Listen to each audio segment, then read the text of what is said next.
All right, so picture this. You wake up, you roll over, and boom, the entire world just starts spinning like crazy. For millions of people, this isn't some bad dream. It's a very real condition with a real mouthful of a name: benign paroxysmal positional vertigo. But what if I told you the fix for the spinning world is way, way simpler than you'd ever think? I mean, it's such a deeply unsettling feeling, right?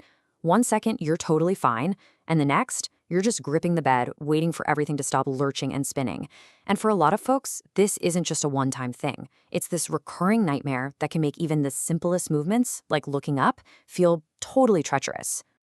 And, the journey to figure out what in the world is going on is not only confusing, it's incredibly expensive. Get this, just trying to diagnose this condition costs the US healthcare system around that's billion with a B, dollars every single year. That number is just staggering. So where is all that money even going? Well, this right here gets to the absolute heart of the problem. A huge number of people are put through all these unnecessary, super expensive scans, and then they're given medications that don't even fix the root cause. So in this explainer, we're going to show you the right way to deal with this, based on the actual clinical guidelines. All right, so let's start with the basics. What exactly is going on inside your body when the world suddenly feels like it's spinning out of control? Because, understanding the what is absolutely the first step to figuring out how to fix it for good. Okay, so the official clinical definition calls BPV a disorder of the inner ear. The key thing to remember here is those repeated, pretty short-lived episodes of vertigo. That really powerful, really weird illusion that you or everything around you is moving, when, of course, it's not. And the name itself, it actually tells you the whole story if you just break it down. Benign, this is the big one. It means it's not caused by some scary brain condition. Huge relief, right? Paroxysmal just means the episodes hit you suddenly, kind of out of the blue. Positional means it's triggered by specific head movements, like rolling over in bed or tilting your head back to look at something. And vertigo, well, that's the spinning. So, see? It's a super precise description, not just some scary medical jargon.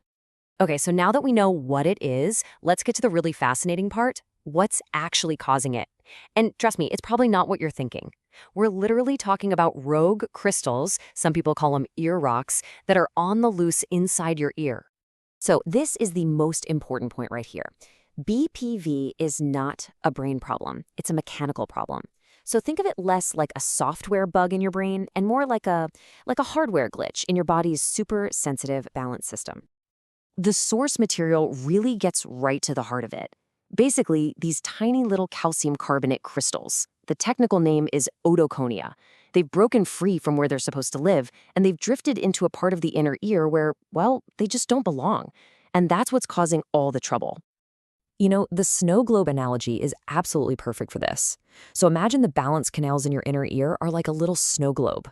Normally, the snow, those tiny crystals, is all stuck down in one place. But with BPVB, some of that snow has broken loose. So now, every time you tilt your head, those loose crystals just tumble around, and they start bumping into nerve endings, sending these chaotic, false signals to your brain that are basically screaming, "Hey, we are spinning." Okay, so if it's just a simple mechanical problem, then how do you find it, right?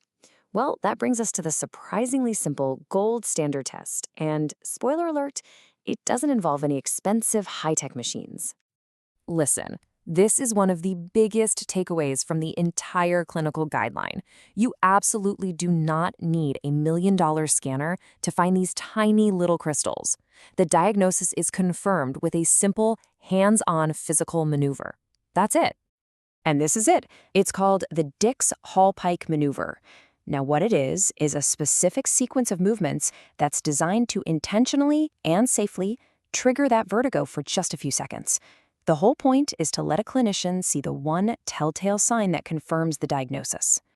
So here's how it works. You're sitting up and a clinician turns your head about 45 degrees to one side. Then they'll help you lie back pretty quickly so your head is hanging just a little bit off the table.